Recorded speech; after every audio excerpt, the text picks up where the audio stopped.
I do want to talk about, what was topic number 2 that we discussed? Aston Villa, who've had an incredible run as of late. Unai Emery FC pulling through. They are proving a lot of people wrong. I feel like he is that guy, though. He is a manager that does tend to do that. But didn't you feel a little bit like him getting back in the league was like Moyes? You were like, yo, this is not going to be a good look. Yeah, I'm not going to disagree with you there. I kind of was like, wow, you're really going to hedge your bets there. And yes, that is a little bit of an emotional inflection from our brief time with him with Arsenal. Right. Which, look, I do think he was sacked a little early, but I think it was the right move because now we have Mikel Arteta. I think it was the right move. I think that with all things, there's growing pains. I don't think that we had the appetite for that kind of risk and trusting the process at that point. Is what I'll say, right? But with that, we joked, Europa League king, and otherwise, he's seen success, right? He obviously stayed going to the finals of the Europas. The thing that sticks out for me is team over team. There's always a player that steps up and speaks so highly of him in terms of encouragement and just developing them. So I think that there's something there for him, just as a manager, that can't be taught, right? It's not one of those things that you can distill. Right. So is he one of those managers you think that's better at this level? You know what I'm talking about? Like, yo, you really ain't for the stars. You ain't no Real Madrid manager. So you're Graham looking Potter, at, we could say. the big club. Right. Like, you know what? Like, I probably would. Oh, Aston Villa ain't no big club. You kind of dusty, but to if be honest. You're going to put him somewhere mid-table or worse, where he's got to fight for it, I think he's got the moxie to do it. Right. He can juice them boys up. I don't know. But then again, right, like, so in general, right, even outside of football, it's a lot easier to strive for a certain benchmark of success. It's a lot harder once you've gotten it to replicate it, I think, right? Because everybody's going to expect more and more of you.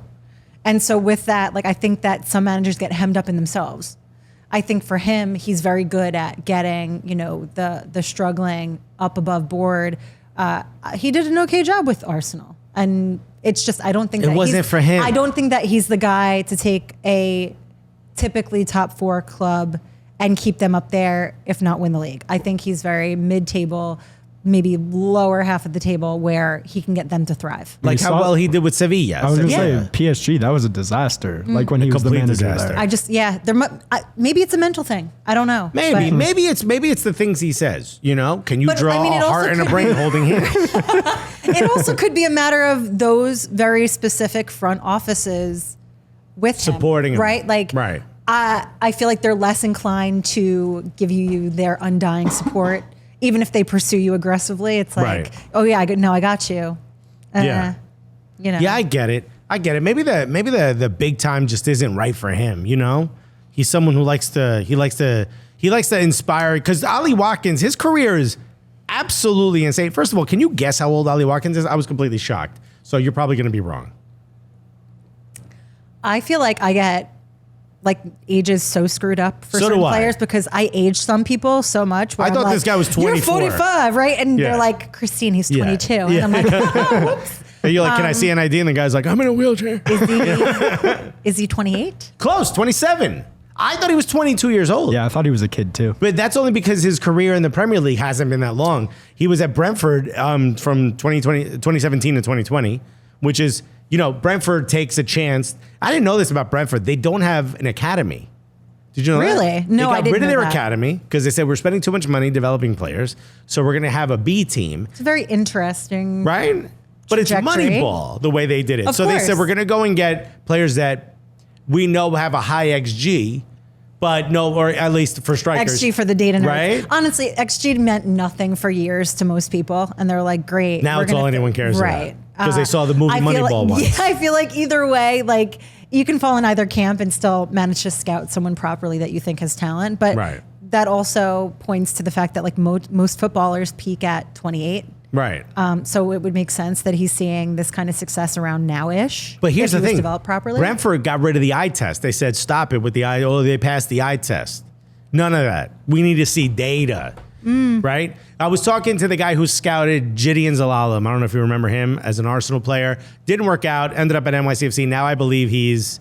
he was in the Netherlands last time we checked, I believe. Yeah, we looked this up a few weeks ago. We brought this up. Yeah, that's right. He's Donker, Den Donker. Yeah, one of those teams. Bosch something, bro. There's a dragon on it. It's not a great team. There's a dragon. Go Dragon. There's a dragon on the logo. If He's you're correct watching, about that. homie, shouts to you. Love Gideon Zalam, but whatever. One of the reasons that they scouted him, they liked him, is because he went into a rondo, which is where 5 players pass the ball, try to keep it away from the guy in the middle, and he never once got put in the middle. That's how good he was. So it's like, okay, that's what caught your eye, not. Like American sports are like, he jumps this high, he runs this fast. Yeah. It's soccer. It's like, buddy, he was never, monkey in the middle. Yeah. It's kind of a weird stat.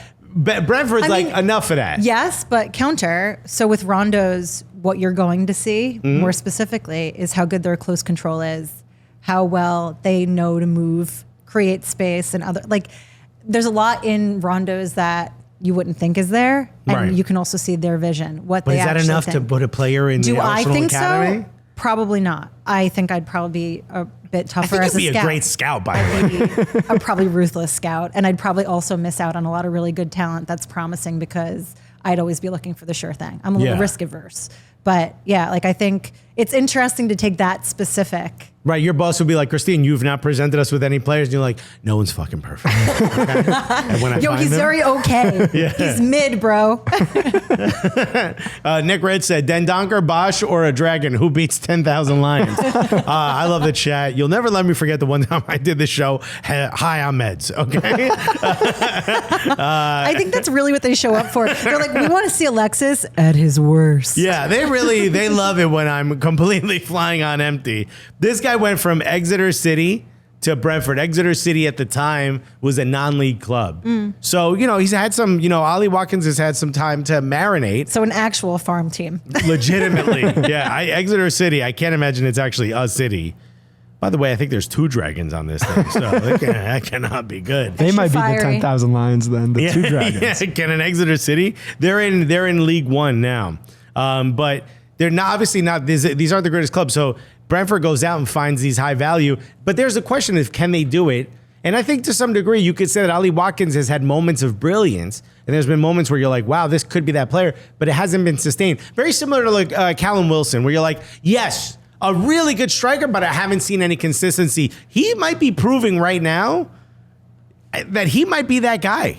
I think with players like that, it also tends to be a time and place thing, right? Like if they are not in the squad that they're in presently, would they be doing what they're doing? Right, if I'm not getting service. Right. Yeah. It depends on, the squad built around you, and otherwise, are you that guy? Are they building, are you the guy that the project is built around? Are you part of the project? How are they using you?